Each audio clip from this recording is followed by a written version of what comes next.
পৃথিবী থাকবে পৃথিবীর মতোই, আপনি আমি শুধু যাত্রাপথের যাত্রী। আমরা কেউই চিরকাল থাকবো না। আসার সময় যেমন কিছু আনিনি, যাওয়ার সময়ও কিছু নিয়ে যেতে পারবো না।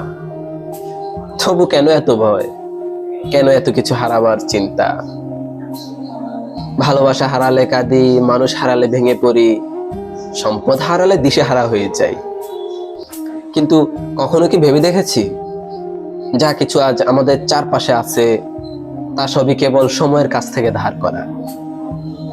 আমরা শুধু একটি নির্দিষ্ট সময়ের অতিথি। আমরা খালি হাতে এসেছি, আবার খালি হাতেই ফিরে যাব।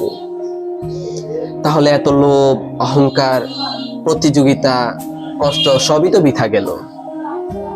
হারাবার ভয় নয়, প্রশান্তিতে বাঁচার চেষ্টা করুন। কারণ এই পৃথিবী ঠিক আগের মতোই থাকবে, শুধু আপনি আমি হারিয়ে যাব সময়ের স্রোতে।